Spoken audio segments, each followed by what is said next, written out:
Welcome to our backyard. This is the Backyard Philosophy Podcast. We are two friends having a discussion after everyone else has passed out or gone to bed. Grab a drink and listen as we discuss everything from automation, space exploration, and why the meaning of life is 42.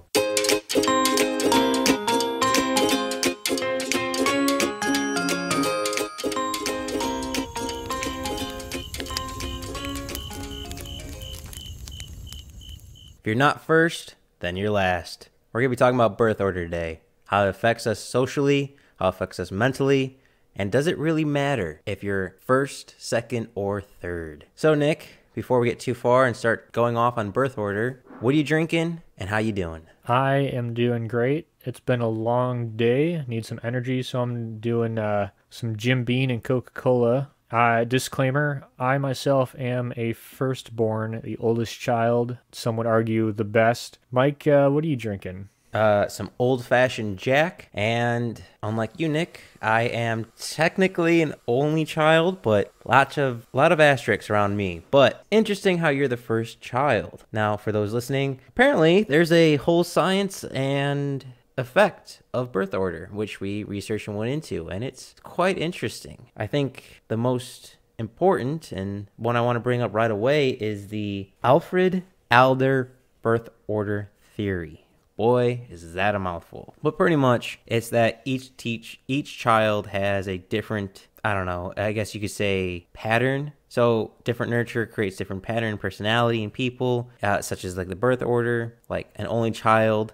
According to the Alfred Adler birth order theory, an only child may be overprotected, like being the center of the attention, and may have high expectations placed on them by their parents. Oldest child also might have high expectations from family members. Middle child may feel neglected, and the youngest child tends to grow up more quickly. Also interesting, twins, from this study and theory, that one twin is usually stronger and more outgoing than the other. So even though may be identical, they are still very different personality-wise. So Nick, you brought up that you're an older child. Do you feel like you have a large expectations put upon you? I think everyone does. I don't know if necessarily older children do, but I think, older children do more so maybe than other older siblings or than younger siblings, just because like you're the go-to babysitter. You know, when I was growing up, I did prep the meals or, made dinner for my brother. I had a little bit more responsibility, I think, than my brother. If you ask him, he had the most responsibility because he's a younger child and everything's about him. But that must have been very fun babysitting your younger brother, since I know him, and I can't imagine how he was when he was young. He's the same as he is now. He's either really laid back or he might kill you. You just don't know.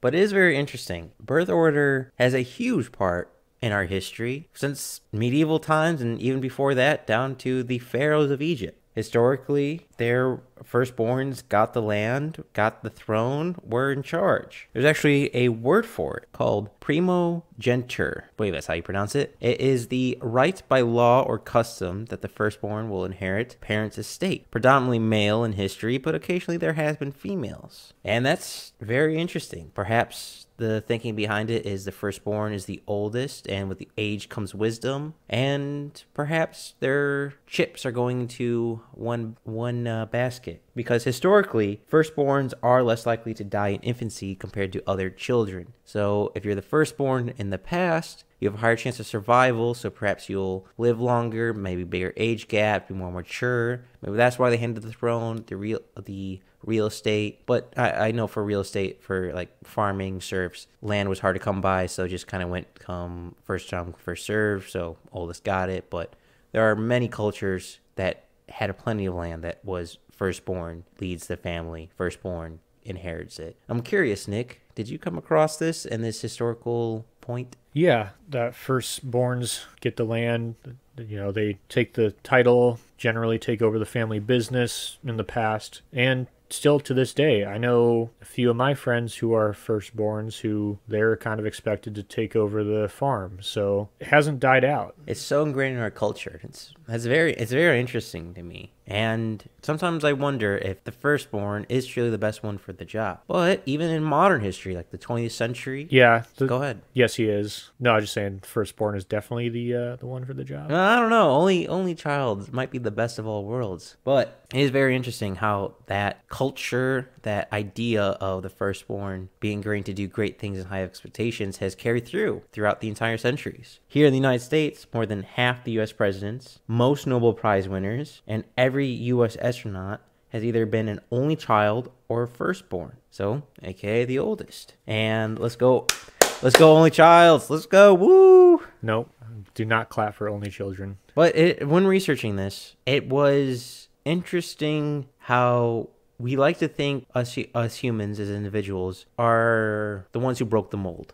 But it's amazing how in different cultures from all over the world, from the Aztec to the Chinese to Europe to modern day America, how raising a children and what order they come out in birth really mattered. I mean, a study from Norway, it's an interesting study. It's a little bit dated. It was a study from 1912 to 1975, so not exactly modern, but nonetheless found that the educational achievement, such as college, higher learning, going into professions such as engineers, lawyers, etc., was higher in the firstborns, and the more children and siblings they had and went down in birth order, the lower the percentage diminished. So if, say, in ancient times, well, not ancient times, but say in early 20th century, 1914, if you were the oldest, you had a higher chance of becoming a doctor, a lawyer, etc., etc. But say you had 6 other siblings, the lowest one of your birth order, the youngest, would have a lower chance of going to university, lower chance of following economics or some other higher education, which really intrigued me on why put all your eggs in one basket. I mean, before I go into it, Nick, I want to hear your opinion on it.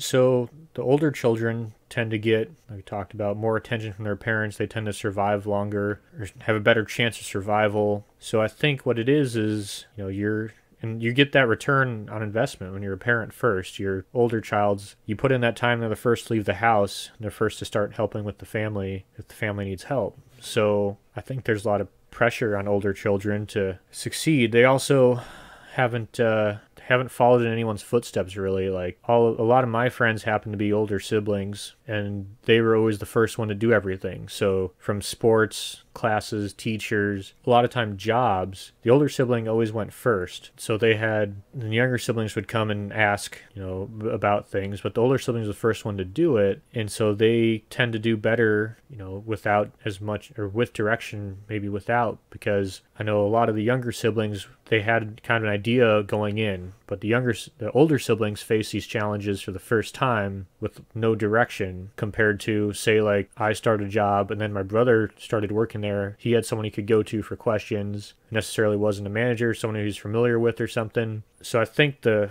firstborn child, just part of being the firstborn, well, I'm sure we'll talk about it later, you have more attention from your parents, but you also face all those challenges without someone overlooking you for part of it. So I think the combination of those experiences leads them to have, I'm super biased because I am an older child, but leads them to have a little bit maybe like problem solving skills more so than a younger sibling who kind of follows in the footsteps of their older sibling. But I think because of that older sibling is seen as more reliable because they do something first and they didn't have anyone to ask questions, and the parents or someone might see like a younger sibling asking the older sibling or going to them for advice, and the older sibling kind of figured it out. I don't know.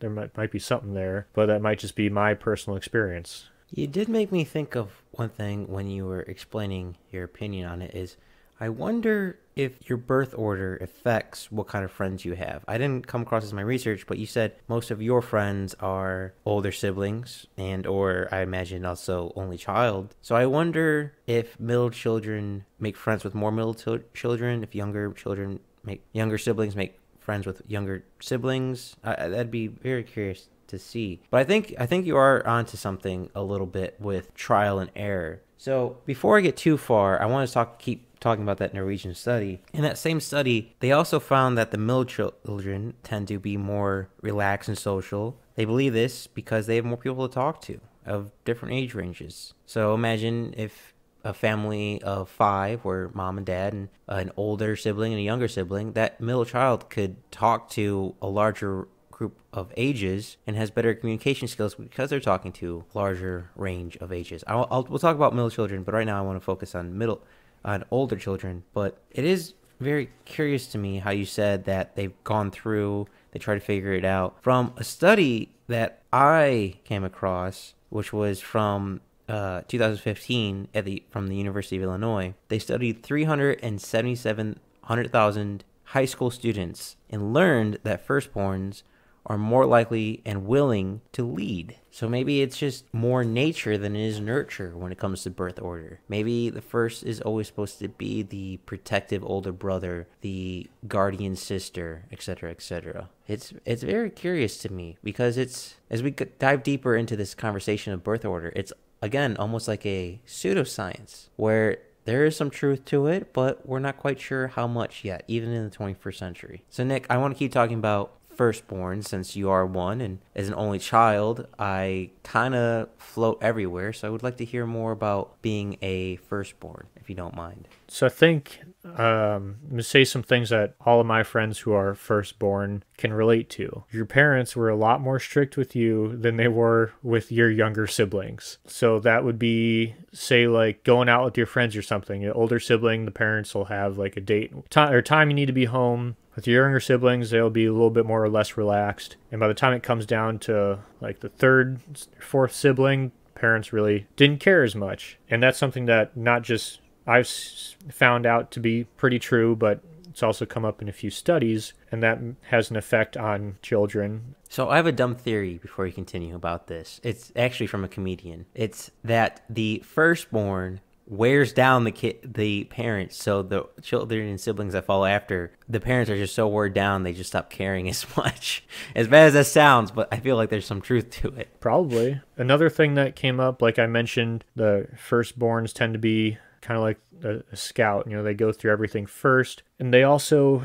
tend to be able to talk to people a greater age than them, like their parents and parents' friends. Depending on the age differences, a lot of the talking they do is with people above their age group, whereas a younger sibling, like who's pretty close in age to their older sibling, a majority of their interaction is going to be with their sibling, which is still a little bit older than them, but not as much. Older siblings also tend to read more. I don't know if you ran across that, Mike. No, I didn't, but I did definitely come across the oldest child communicating more with adults. I saw a couple studies of the older child has an easier chance and easier time communicating with adults and people older than them because they're the youngest and they have no one else to talk to. So I did definitely clarify and come across that study. So that was quite interesting to me. So these are some of the terms that different studies use to define characteristics of the oldest child. Some are positive and some are negative, but it's what they are. Privileged, burdened by feelings of excessive responsibility, anxious, quick to anger, strict parents, perfectionists, reliable, structured, controlling, as in the bossy older sibling, inflexible, and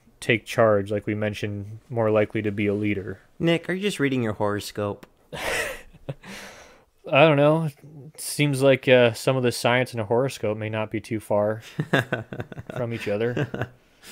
Ugh. I feel like some of those maybe fit me. Not going to say which ones. You guys can figure it out. But some of them don't at all. And like we said, these don't apply to every firstborn. But I can guarantee you, if you're a firstborn, you probably relate to some of those. I even relate to them a little bit as a only child. I feel like firstborns and only child tend to have a more similarity compared to only child and other siblings of said family, because it's making sure they're a leader, making sure they're getting higher education. They're kind of putting all their eggs in one basket, which tends to be, from what I read in history, what happens for siblings, where the oldest is kind of your main racehorse. That's where you're kind of putting all your money on. And I feel like it's the same with only children. Now, how that affects between boys and girls, I'm not quite sure. It was actually quite interesting when researching, studying this. A lot of the studies didn't differentiate what age groups they were studying, nor whether they were studying mainly males or females when it came to the study group. But Nick, I would say majority of those traits you just named off definitely fit you and most firstborns that I know. I feel like that's a very fair assumption. Of course, with this pseudoscience, it doesn't quite fit everyone, but it's very intriguing to me how this is almost more nature than it is nurture. Even though nurture has a huge effect on it, it might be in our nature and biological being to create this nurture, which is it's just very interesting to me. Yeah. So birth order, a lot of things affect personality, and I don't think birth order plays a huge role. I want to talk about a few things real quick, get out of the way, that also affect personality, that kind of throw a wrench in some of these birth order tests. One of those would be your family's socioeconomic standing. Another one would be the age of the children when answering the questions. And surprisingly, from what I ran across, it seems like it doesn't seem... Not all these personality traits really seem to have that much effect on the amount of time kids or parents spend with the kids. That's interesting to me, how the time doesn't correlate to how the child's personality turns out. I also find it interesting, this birth order tends to be more of a human trait than an animal trait. Even with firstborn in the animal kingdom, it doesn't necessarily mean that firstborn will take over said mother and father's territory. The birth order tends to be only a human trait for the most part, which is very interesting to me, of how us humans for firstborns want them to be the leader, want us to be the successor. And Nick, I would be curious, because like you said, you had a lot of firstborn friends. Do any of them feel like they have to be the successor, have to be the one to carry on the lineage, so to speak? I would say, I know I'm not going to speak for all of my friends, but I very clearly, one of my buddies comes to mind, and yeah, he has to be the successor. He has to take over the family farm, and his child, so his dad got third in state at wrestling, he got second, and you best believe his child is going to get first. From personal experience, I can say there's quite a lot of pressure about me being the only child, of kind of all the cards lay on me. I was wondering, do you feel the same being the oldest of two? Yeah, I don't know if it's any more pressure than my younger brother felt, though. I feel like everyone has a pressure to succeed. I don't necessarily think because I'm older that it is any worse. I think if I messed up, then there'd be a lot less pressure on my brother to succeed, but I don't know. From knowing the both of you and your brother, I would definitely say your brother gets away with far more than you do. That would be for certain. Yeah. Well, it's funny because the firstborn is the one who's supposed to make the most money, but me and my brother are different in that I think he is going to out-earn me, and the second's supposed to be the fun-loving one and the one who's in it more for the enjoyment of what they do, and I think that role is reversed in our family. Yes, I would agree with that statement, but I definitely say when it comes to taking charge or being the protecting brother, I think that position still goes to you with you being the oldest, and just knowing you on a personal level, I would say you definitely fit that. In another podcast we talked about it, the Wildfire podcast, which you definitely go check out at Backyard Philosophy, both on Facebook, Instagram, and anywhere you listen to podcasts. But you stepping up, you doing what needs to be done, you naturally leading. It's quite common with both only children and with older children. And it's very interesting how you chose a profession where you do it more for the dream, not for the money. Because like that Norwegian study that I was mentioning, they also came up with the statistic. Again, this is from 1912 to 1975, so a bit dated. A lot of things have changed from then. But they've noticed that with middle children, they're more relaxed and more social. But also with younger children, the youngest, they tend to be quote-unquote wilder and risk takers. And it seems out of your dilemma, well, not dilemma, but your dynamic, that you're more the risk taker, if I was to speak on your behalf. Yeah, I would agree with that.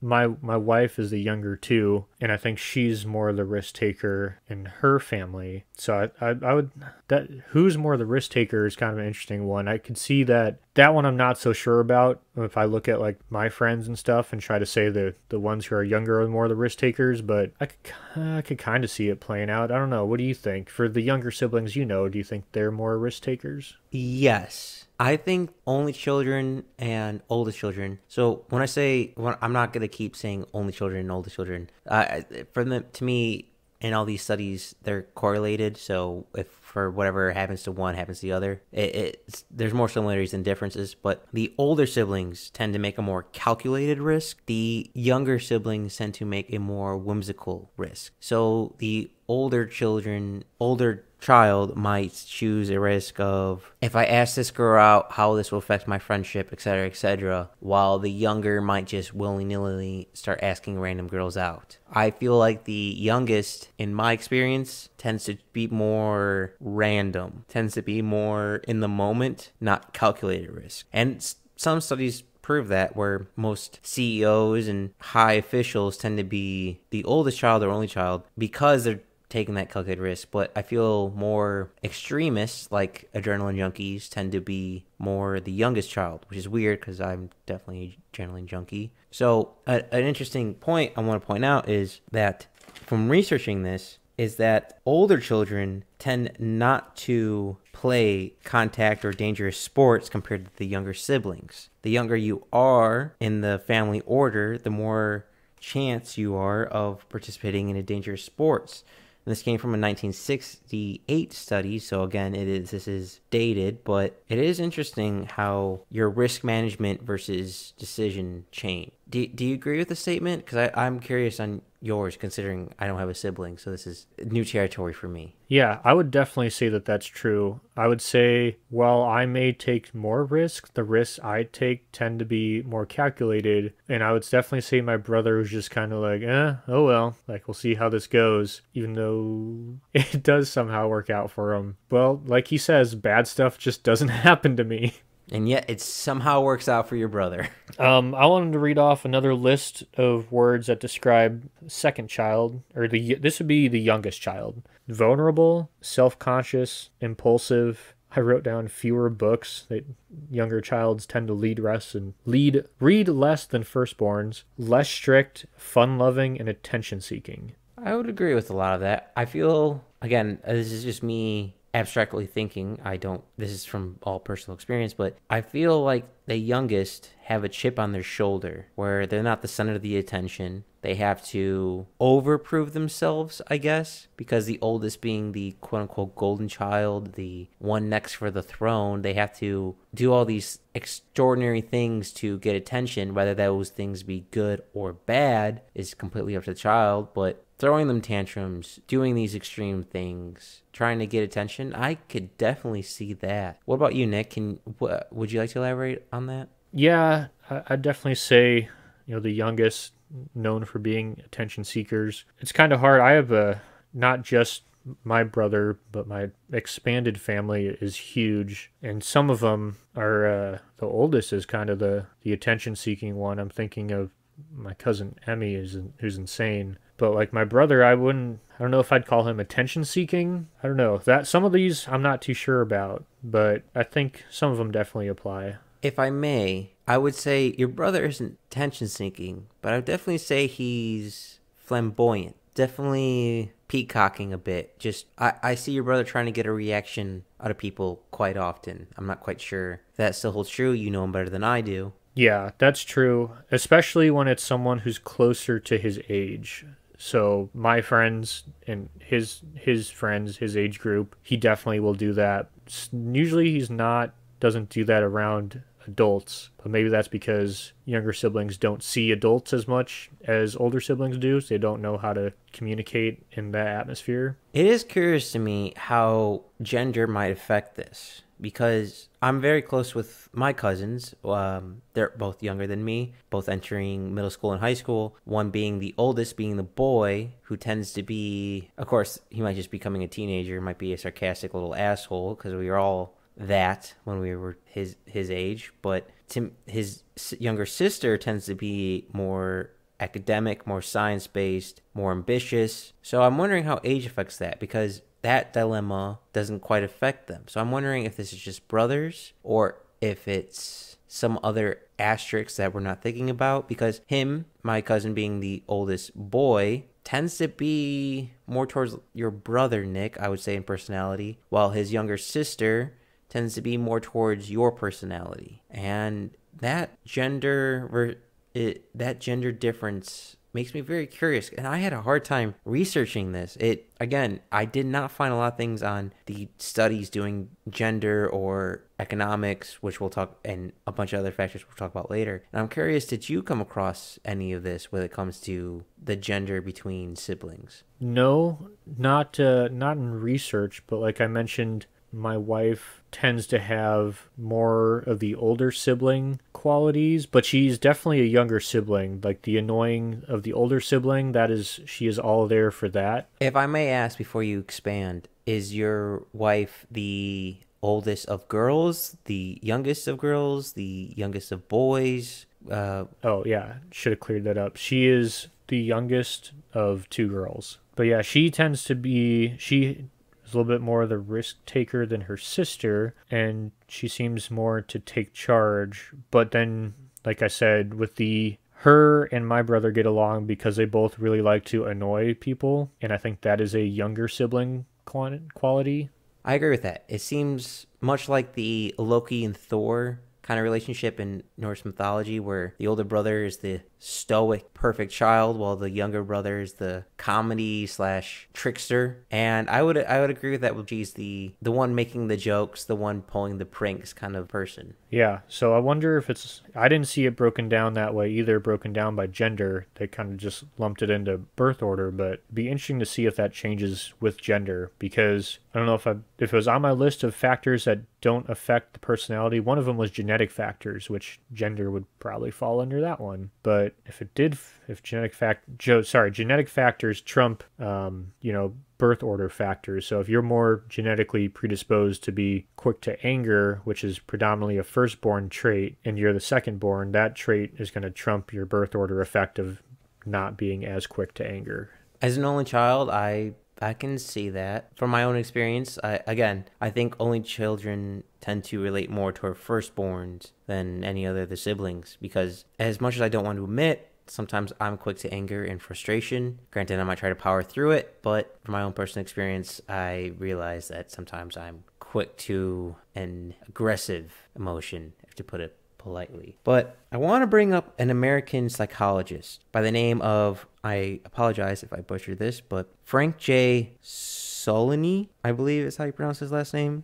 He looked at leading historical figures, bringing back to older, younger, and historical siblings. In other words, he looked at famous people in history. And when studying these figures, he came to the result, and I quote, "Every child occupies a certain niche within the family and then uses his or her strengths to master life," end quote. He also came to the conclusion that the only and firstborn children have less reasons to fight, so the so-called status quo, so they have a tendency to be more strongly have a stronger identity with the parents' beliefs than they do the younger siblings, who have a higher tendency to question their beliefs. So kind of tying both the older and younger siblings, it kind of makes sense a little bit to me, of the older being, the difference between, say, 10 and 5 is a huge difference. Now, your age gap might not be that significant, more talking towards you, Nick, but a few years can make a huge difference when you're a child, and the maturity level can completely change. And from a historical standpoint, it tends to make a big difference. So if you're older, you want to fill that family niche, so you're more responsible, you're more taking care of the family. If you're younger, you tend to be the more entertainer, because you're an infant, you're younger, you can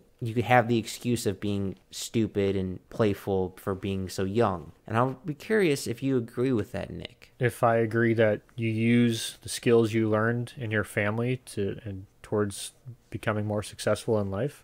Yes, And also that your birth order kind of helps define where you fit in the family, I guess, hierarchy. I mean, mom and dad always being in charge. And historical standpoints, the female tends to be more caring, more giving, more social. The male tends to be hardier, trying, and more aggressive. But do you agree with that hierarchy that naturally forms because of birth order? Yeah, I definitely agree. I mean, a family is a team. Like any team, you're going to find people who are good at a role and they're going to be relegated to that role and they're going to get better at it. So through time, just through pure practice, and as that, as time goes on and you continually act out that role, that becomes part of your character. So like I talked about, being the older sibling is my responsibility to warm up the oven, set the table, do the dishwasher, kind of stuff like that. And so now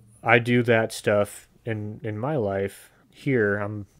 Apparently I don't do it enough, but it seems like I'm the one who's doing the dishes and preparing everything that way. And so I think that definitely stuck with me and predisposed. But because my brother didn't do that, I don't know, maybe he has something different, but he's definitely more, like you said, the jokester kind of, but he's the baby, the youngest is always the baby. And so like when we're unloading the dishes or something, he'll go to the bathroom or something to get out of it. And everyone's like, oh, he's just the youngest. So I think he played that role and he still does that. And it's definitely become a part of him.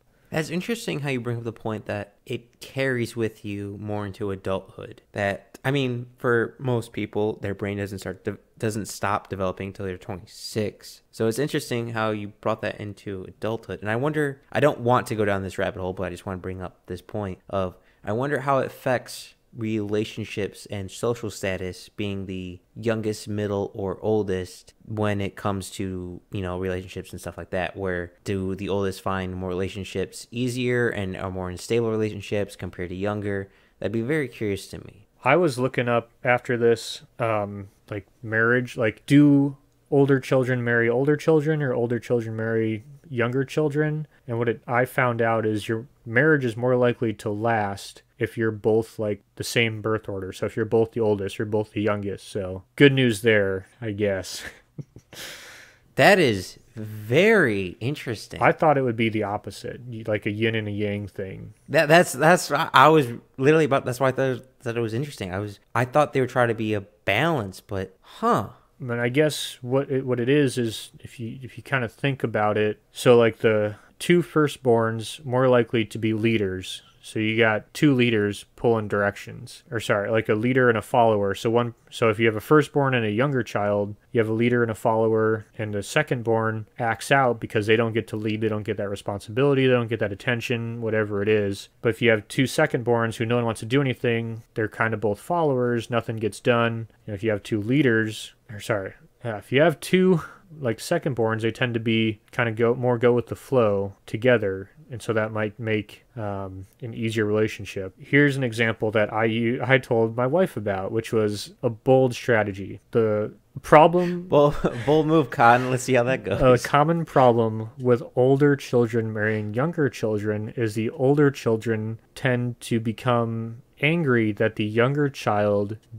can't pick a place to go or tell them what they want to do, because younger children aren't used to being the people who pick what gets done. So I will ask my wife where she wants to eat, and she doesn't know. And I will suggest a place, but she will say no. And what that comes from is younger children, they don't tend to know what they want, but they want to do the opposite of what everyone's doing. So if I ask her, like, hey, let's go out to eat, let's go to the Mexican place, she's like, oh, I don't want Mexican. Okay, let's go get sushi. I don't want sushi. What do you want? I don't know. That's a younger child trait, and it makes firstborn children insane because firstborns tend to know what they want, and they can't understand why someone doesn't know what they want. And I still don't understand, although now I guess I know she is environmentally and genetically, or not genetically, but it's part of her nature nurtured to think that way. Yes. You just explained many of my relationships in the past, of me in the car slamming on my steering wheel going, what do you want? But I mean, it makes sense. If you're the youngest, you're kind of the low man on the totem pole. Your opinion matters less. That's just how it tends to be. Doesn't mean it's right or wrong, just how it tends to be. So all of a sudden, now you're in a position where you can have your voice heard. I imagine if you're not accustomed to that, all of a sudden it's really weird. Because I'd be curious on how much a older child has more sway in a family compared to a younger child, like how much their opinion matters more of like a major decision within the family and how that hierarchy works. But you brought up middle children quite a bit, and they're very weird to me. I'm for lack of better words, I don't mean that in an insult way, but it's very intriguing, middle children. Now, before we switch to middle children, I'm curious if you have anything else about younger or older children. No, I just want to throw a little disclaimer to you. One of the listeners to our show is a middle child, and she is definitely going to have some comments on this. So perfect. I'm not part of social media, so she'll yell at you and not me. No, it's my mom. She'll yell at you. Oh, well then she actually might yell at me. But middle children are very intriguing to me because they don't get the best of either worlds. And from what I understand researching this, they tend to not get either the rebellious / risk taker as a young child, nor do they get the leadership or maturity as an older child. They just tend to be more social. And from researching, that was the only positive I could really get out of them. They tend to make more friends and they tend to be able to communicate with people better. But when comparing to astronauts, CEOs, adrenaline junkies, pro sports players, middle children tend to lack in those areas, for better words. And it's very curious to me how that might, just being a middle child completely affects your psyche to a point where you don't try to be the top in your profession, if that makes sense. Now, again, this is not a huge asterisk. This is not for everyone. This is just an occurrence of studies, and a lot of these studies are small demographics, tend to be middle-class Americans or Europeans, not other place in the world. We'll talk about that later in the podcast. But, Nick, I'm curious on what you have on middle children. I didn't really have much more than you had, just that middle children tend to go outside of the family for their closer companionship, whereas so like an older child is going to feel close to their parents, the youngest might feel, or like the baby's going to feel close to their parents, but a lot of the socialization that a middle child does is going to be with their circle of friends, because their parents' attention is a lot of times on the oldest child or the youngest child, usually the baby of the family, and the middle child kind of gets left behind. That kind of makes sense to me. If you're looking at a traditional, say, 1950s, 1960s family of the oldest, you're trying to figure out what's happening because there's something new. You have never gone through this before, you're trying to figure out. The youngest, being the baby, you have to take care of them. They're still developing. They're still trying to take care. The middle being one where you're familiar, you've gone through this already. They're a little bit more older, so they can take care of themselves a little bit. So I can see middle children being passed. Not by passed, I mean like passed up, like neglected. But neglected is a bad word. I feel like middle children might get the short end of the stick. Out of curiosity, if you're listening, I would love to hear in our Instagram or Facebook on Backyard Philosophy, or on YouTube, where you can find our sources, if you're a middle child, how you feel being a middle child. Because I'm also curious on how being a middle child of a large sibling base, not just oldest, middle, and youngest, but say a 5 sibling family of oldest, 3 middle children, and the youngest. I wonder how that social dilemma works, on what niches, what roles they take upon. Out of curiosity, Nick, did you come across families larger than 2 and 3? Because when researching this, it was hard for me to find large families that this social hierarchy was affecting, or at least studied at that point. No, most of these were 2 to 3s, and blended families, so like divorced parents who got together. The children, if they're past the age of 5, tended to maintain the personalities that they had. So if you're an oldest and you got into a blended family and there's a child older than you still tended, and you're greater than 5 years old, you'd still have that 5-year old or that oldest child personality. But if you were, say, the oldest and you're under 5, and then all of a sudden you're not an oldest child anymore, then you would take on characteristics of whatever that new birth order would be. Also, another thing to keep in with older families, another thing to keep in mind, or not older, bigger families, if there's, was it like 5, I can't remember, it's 5 or 7 year age gap, the order tends to reset. So if you're like fourth, and then there's 10 years or 5 years, 6 years go by, and then another child is born, that child is most likely going to exhibit older child personality, and the child after that will again be like the younger child. So 2 things I want to elaborate on. One, from being a person who has personal relationship with a quote-unquote blended family, I really don't like that name, blended family. That, to me, is a horrible name, and I do not like it. 2, is interesting how that age gap can reset the family cycle. I didn't come across that or think to research that, and that makes a lot of sense to me, where you put all your investment in one child, you see it to fruition, and then you do it again. That makes complete sense to me, but it's amazing how, what did you say, Nick, 4 or 7 years? I think the minimum 5, highest 7, I think. I can't remember exactly, but it's either somewhere in between 5 to 7. That's a very short time for modern humans who lived about what, 80? And I'd be very curious to see if the larger the age group difference, how it affects birth order / personality. Like if you had a decade difference, or say a group of parents had an oops baby and they had babies when they were in their 50s or 60s, when their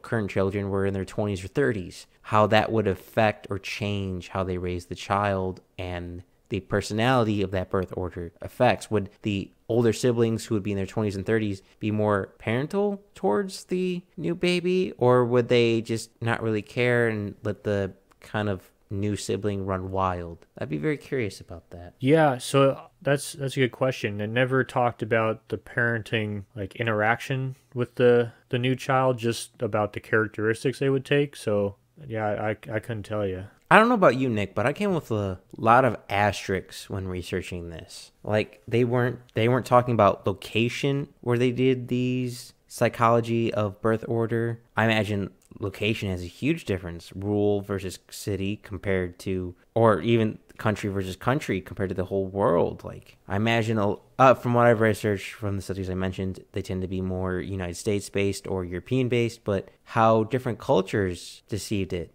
Because I know in China, especially with the One China rule, they were more focused on having a firstborn son to help carry on the name, help protect the family, help provide for the family. Now, things have changed very much, and I'm wondering if that stigma or culture of having a firstborn male still stands, even though things have changed quite a bit. Or let alone economics. Again, a lot of these studies, I could not find their variables, which was very disappointing. Again, you can check out our sources on our YouTube channel. But I imagine economics has a huge role on family beliefs, position, and social growth. I imagine if you're a low-income family, the oldest child has to get a job earlier, help provide for the family, help raise the children, compared to a well-off family where the older child might have more opportunity to take their own risks and be a little bit more wild. I imagine that's got to play a huge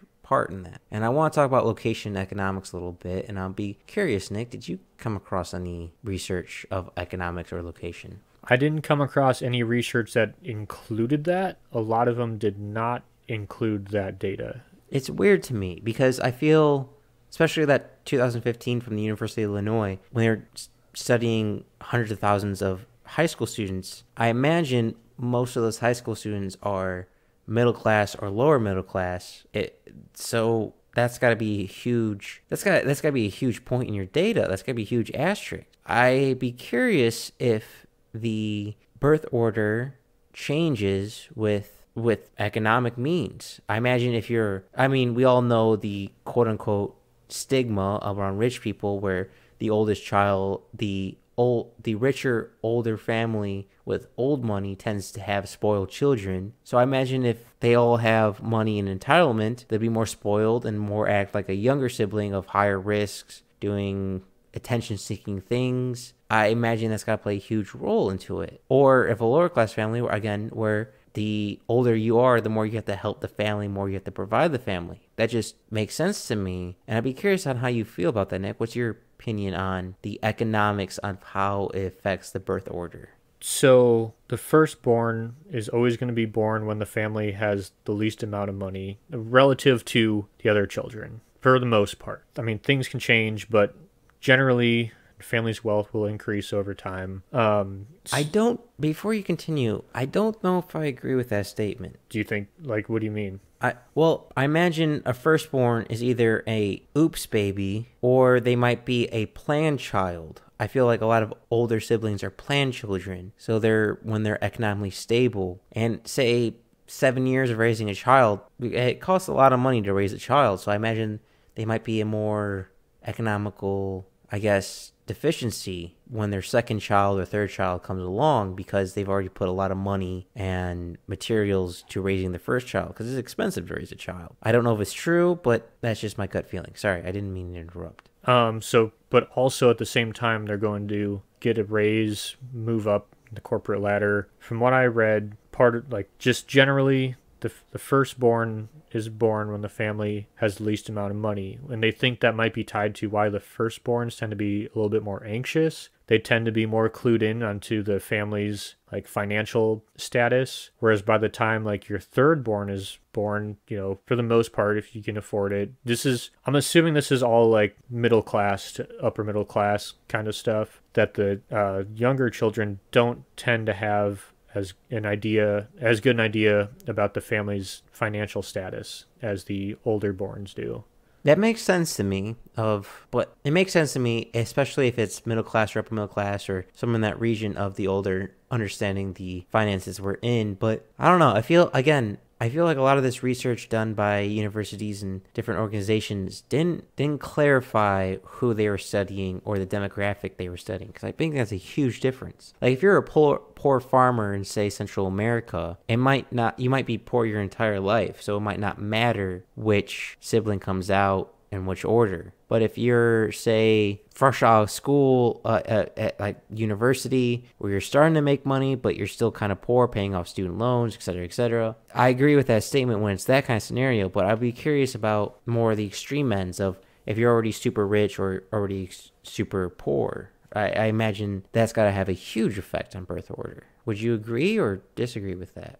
I'd agree. I'm trying to think of some celebrities who have like some kid who's like really well put together, another kid who's a disaster. I'm trying to think of their birth order. Well, I imagine for celebrities and stuff like that, a lot of their siblings, I say the Hemsworth brothers, the oldest had just started into acting after the younger two siblings already made it, quote unquote made it. They poorish farm family from Australia. The middle brother and the younger brother, actors and the outright, tend to be were a little bit more famous. The older brother eventually got into acting because of the two younger brothers. But I imagine for a lot of quote unquote celebrities, one sibling is known, the other is completely wayside, and we don't think about them. We don't think about their siblings or what birth order they are, because as bad as it sounds, is they're not in the public light. They're kind of forgotten. That's my hypothesis. I'm not sure if it's correct, but that's how I think it would be. Trying to just think like, what's the oldest Hemsworth? Is he the most successful one? No, middle. He's the middle one. Middle or youngest. The most successful. Middle is Chris Hemsworth, who AKA Thor. Youngest is, I don't know celebrities very well. I don't have social media, and I'm quite socially inept. But I think we should just get off this topic, because I don't know. I can't picture the other ones either. Nah, I'm just going to keep digging myself my own grave. Because I feel if one sibling makes it, there's resentment from other siblings. I also feel like there's a fall side of being the other siblings. So say Nick, you turn into a celebrity. You're in the spotlight. You're in the limelight. You're getting all the publicity. I imagine your brother, though, would kind of fall to the wayside. Like, no one would really care because it's all about you. There's a lot more ego. There's a lot more stuff like that. Now, I'm not saying you have that. I'm just saying for celebrity reasons. But And my brother would continue to be the internet troll that he is, commenting mean things on my photos. I would be very interested to see that Thanksgiving or Christmas dinner with all of you, if that with that situation. Oh, it's a good time. But on the opposite end of rich with the poor, I imagine those ruts / stigmas are more heavily defined. I feel like with rich children, you could get spoiled brats if you're coming from old money. If you're younger children, not younger children, if you're poor family and you have children, I feel like you get the classic family birth order that we all know of, because that's how it was in history. If you were a poor farmer, your oldest got it just simply because he was the oldest. He got it because he simply was next to the line. He first come, first serve sort of basis. But again, I don't have any evidence to back this up. A lot of the studies didn't show their age or economic status or even their location, which is a huge asterisk, because I imagine the cultures and the family traditions are very different between the two, between countries and such. Yep. I was thinking of, you talked about the oldest, the poorer family had more incentive to succeed. I was thinking of Danny Noonan. I don't know who that is. Caddyshack. I've seen Caddyshack. Noonan? No? But I don't know who that is. Anyway, he was the oldest of 8, and he needed like a scholarship, but there's a lot of pressure on him. He was the one he was the caddy, and then he ended up golfing with what's his face? The old guy. The old guy with okay. I know exactly who you're talking about. Al Cervic. Yeah, I don't know. I was just thinking of that. But yeah, definitely more pronounced, I feel like, than a rich family, probably. True, but all these traditions, all these historical events, all these, I guess, quote-unquote, evolutionary birth orders might be changing or have changed, especially with social media. Again, as this is all a pseudoscience, and I had a hard time finding evidence for anything of my questions or thoughts or ideas, but I'm wondering how social media plays effect on birth order. Now that we have connection to the entire world, I'm wondering if the middle child who's the most social, it doesn't matter anymore because, say, this is again just a hypothetical, the oldest has connection to the internet, so they can talk to other people, they can be more social that way because they grew up with the technology, they know how to use the technology. And I imagine social media has to change the dynamic of a family hierarchy and birth order effect. Would you agree or disagree with that, Nick? Possibly. I mean, the question that comes to my mind is, can younger siblings finally get the attention they're looking for with social media? From a person who doesn't use social media, I'm going to say no. I feel like social media is an empty void, but I've been wrong before, and I'll probably be wrong again. So, or is that why? Or I wonder if younger siblings are more likely to spend more time on social media because of their natural inclination to get attention, or simply that they might have to grow up with it faster. Like, I imagine, this is me just taking guesses, a younger child tends to grow up faster because they're trying to catch up with their older siblings. They're trying to be part of that mature adult crowd. I don't know if it's true. I have no evidence to support it. But when I think of athletes with families and stuff like that, even my own father and his brother, of fighting, like brothers fight, siblings fight, sisters fight. If you're the younger one and weaker one, in my experience of dealing with friends and family of such, you tend to grow up faster and stronger trying to compete with them because your competition is stiffer and they're older, so they have more strength, size on you. Before I continue, Nick, do you think that that agrees? Do you think, Nick, your brother was trying to catch up to you on a physical status to help compete against you? I don't know. I don't think me and my brother we weren't really competitive in that sense. Like, he did a lot of the same things I did, but we always did kind of a little bit different things. Like, you talked about the youngest being more likely to play a contact sport. Like, I never played football and he did, but we never really fought like that. So we weren't really in a physical competition a lot of the times. I don't know. I don't know. I don't know. I've seen a couple Christmas holidays where you two have wrestled, and I've seen that competitiveness on you. Granted, from the three times I've seen you wrestle, you've gotten the best of him, but not quite sure if that has any effect on such. Yeah, I don't know. It could. I mean, that's definitely, be a powerful motivator for sure. I mean, if you want to be the fastest runner, make sure you're the slowest in your training group. So I imagine that's got to be the same with siblings with strength. And I don't know.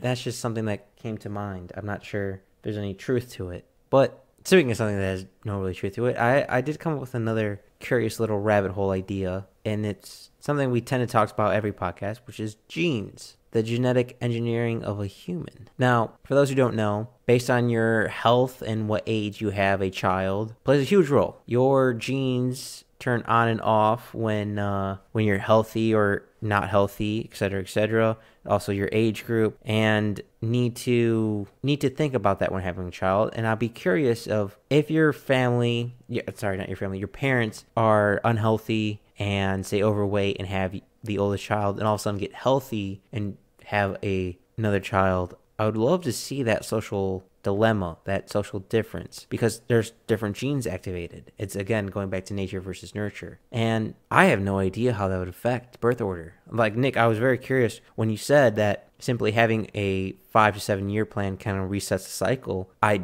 can't imagine what cycle has on the chemicals when you're in shape versus out of shape, or the genes that are active versus non-active when you're having a child. That's a conundrum for me.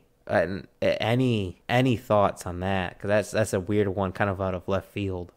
Since it hasn't been brought up yet, I'm going to bring it up. So the further you go down the line for an all-male family, the more likely each next boy is likely to be gay. Did you run across that? No, but I wish you could see my face because it's very puzzled and wants you to explain more. Okay, so they've found this in a lot of studies, regardless of economic background, social background. The more children you have, the more boys the parents have, as you go down in birth order, so your third, fourth child is more likely to be gay the furthest you are from the oldest child. And there's two kind of thoughts that people think.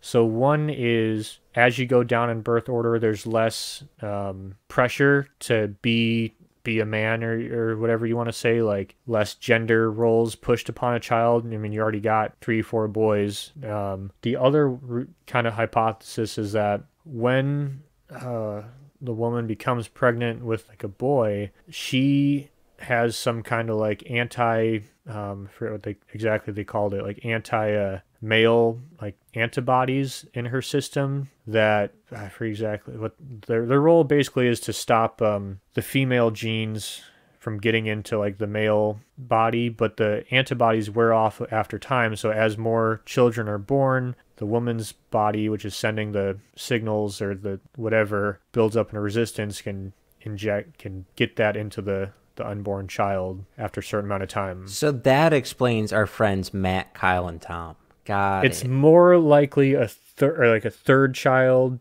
or a fourth child effect. Usually not a 1 or 2 kind of thing. But yes, it does. Got it. So it still explains Matt, Kyle, and Tom. Yes, exactly. That brings up so many more questions than answers, Nick. And that hurts my head so much. Because I'm wondering now, with all females, how does that change the social dilemma? And also, like, that just hurts my brain. Why is the human body and our genetics so weird? Okay, do you want to hear something weird? Yes. That only applies if the boys are right-handed.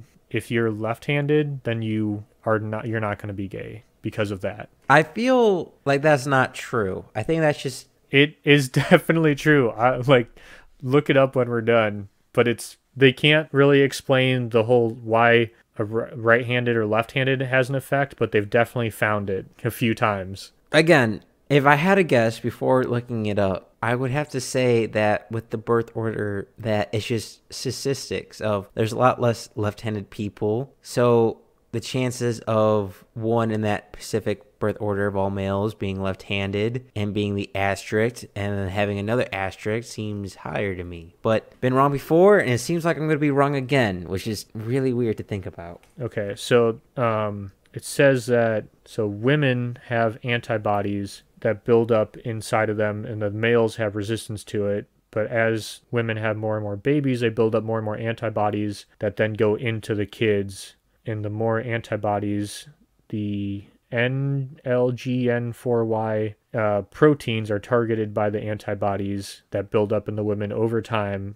That then is what's affecting the children to make them have a higher likelihood of being homosexual. I'm a little lost for words because I think before we go down that rabbit hole and the whole internet yells at me, I think a huge part of people's personality and sexual orientation tends to be nature and nurture. But I'd be very curious on that study and study size. I can neither deny or nor confirm that because I'm at a loss for words there. I'm not gonna lie, I'm struggling because that really short circuits some wires inside my brain. Yeah, well, here's another thing. I don't know if you ran across it. I thought was interesting. Twins, regardless of birth order, will display either the older or younger personalities. You won't have twins with the middle child personality. Yes, I actually brought that up in the beginning with the Alfred Adler birth order theory. And that's very interesting to me because it was also, like you mentioned, the age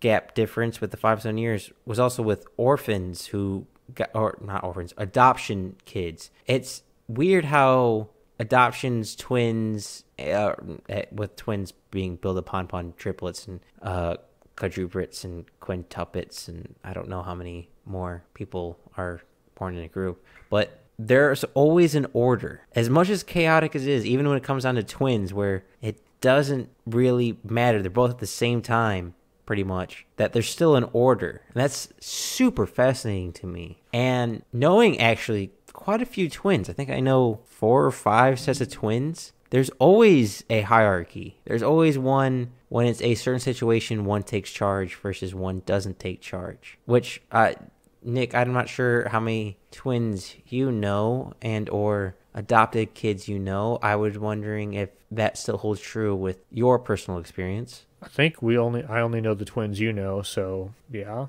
If you're talking about the twins in the neighborhood you grew up in, those were not the twins I was talking about, but I could kind of see it. I could definitely see that, but it seems, I don't know, it's just weird how we need to fit a niche. We need to get all our ducks in a row, even on a biological and social scale, even though the structure and the development might be the same for 2 or 3 individuals. It's weird how humans are.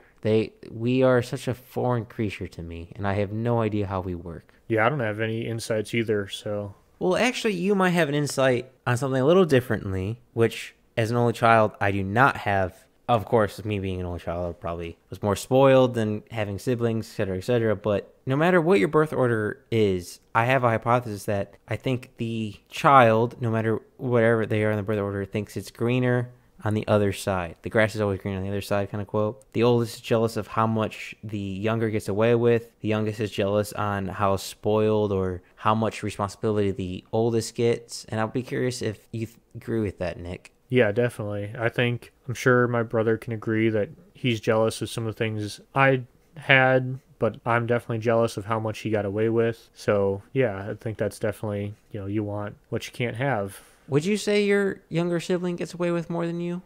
In high school, definitely. What about... Now, I mean, I don't know. It's not like we're hiding anything from our parents now. We're adults. What about your wife, since she's the youngest? Do you think she got away with more than her older siblings? Yeah, and all of my friends who are older siblings, their younger siblings definitely got away with more. See, it's interesting to me because my sort of sister, I don't want to explain into all that, I felt got away with far more than I did. I felt way more pressure to succeed and be the responsible one. Granted, I am at birth an only child, but a lot of asterisks, stuff like that with family relationships and stuff like that. But I'd be curious on the statistics of how much that birth order actually follows. Is it 70% of the population, 8% population. I'd be curious on see on how much that birth order stays true throughout a large population. Because again, these studies tend to be, I think the most I ever saw was that 377,000 high schoolers. And if you divide, say each family is 2 or 3, you're looking at only 150,000 group subjects, like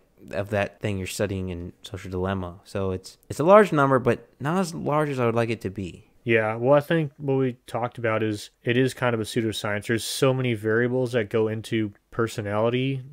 You're kind of just making some broad generalizations. I mean, like say for firstborns, you're saying they're like anxious, quick to anger, strict parents, perfectionist. It's kind of a generalization. Those are things that a lot of people might identify with. So it's not always perfect, but to start studying this in depth, you got to start somewhere, I guess, and this is where we're at. Sorry, this is kind of way off topic, but I just want to throw this out for my own sake. Is I wonder how having a disability or trauma in the family also affects the birth order effect. Like say the youngest or oldest sibling is deaf, or the youngest sibling gets an major injury. I wonder how that also affects the social birth order dilemma kind of factor. Sorry, way off topic, but it is curious to me, and I just wanted to throw that out there. If I had to guess, I would say it would amplify at least the older child would probably experience more pressure to provide if it was a parent. I don't know, just kind of my guess. But what happens if the oldest sibling was the one who had the major accident? Would the other siblings step up to be more mature, more calculated risk takers, more perfectionists, or would they stay in their roles? Because I imagine in historical times when there was high infancy death rate, I wonder how that affects a birth rate. Not a birth order of, hey, my parents lost 2 siblings before me, or my parents just lost 2 more siblings. There's a lot more pressure on me to succeed and keep going and carry on the birth line, or there's a lot more pressure to me to help provide for this family, or I can get away with more now because they have to love me because they lost other siblings. I'd be curious to see how that affects the psyche of a birth order. Yeah, I have no idea. I did not come across anything close to that. I'll be honest, when researching this, it was hard to find good data, and a lot of my notes are just questions I have, and I wish more people went on to it, because like we said, and hitting the nail on the head, this is kind of a pseudoscience of, yeah, we've done some research on it, but not as much in depth to have clear statistics and numbers throughout history, not let alone the 20th and 21st century. Yeah, I don't know. We'll see if they keep studying it. I mean, I think it'd be interesting now to do the same studies that they've been doing, but also take everyone's genetics and see if older siblings have certain genes that predispose them, and I don't know, get that side as well. Yeah, there's a lot of variables in this scenario and study, and it hurts my head. This whole birth order hurts. I love pseudoscience because there's some truth in the wives' tale, which is so curious and interesting to me. And Nick, do you have any more points you want to bring up? Nope, I'm at the end.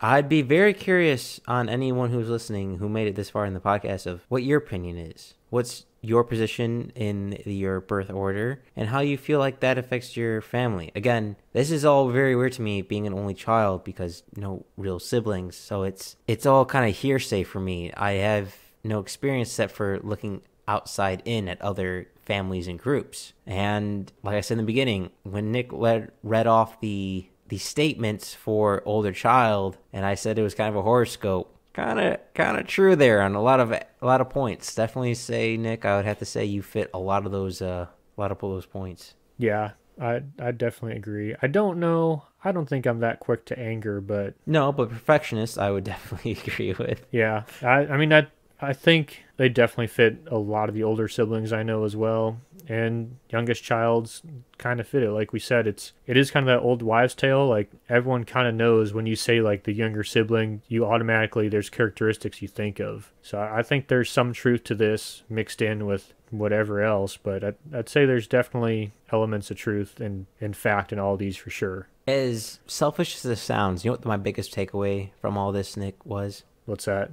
was that every U.S. astronaut has either been an only child or the firstborn child, which means me and you can still go to Mars with your 4570. That is the dream. Well, Mike, I think we're at the end of this episode of Backyard Philosophy. You guys can find us on Facebook and Instagram, but not Twitter because it's a dumpster fire. One more question for you, Mike. What are you reading?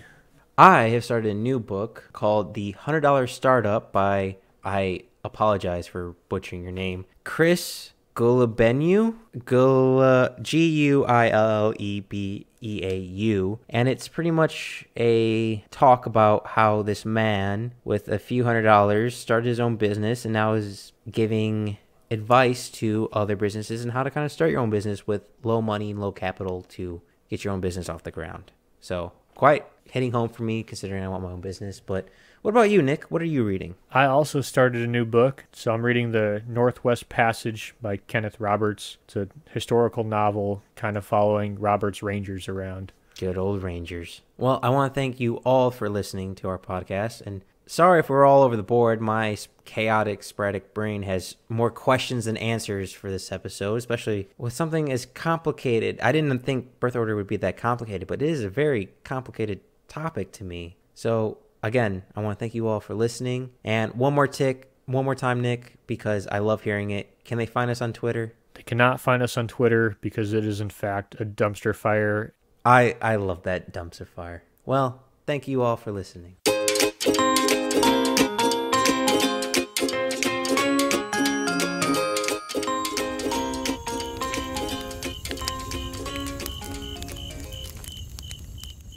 Thanks for listening to the Backyard Philosophy Podcast. We rarely finish a podcast without missing a point we wanted to bring up, so let us know what we forgot. And if you have a topic you want us to talk about, let us know at Backyard Philosophy on Instagram and Backyard Philosophy Podcast on Facebook.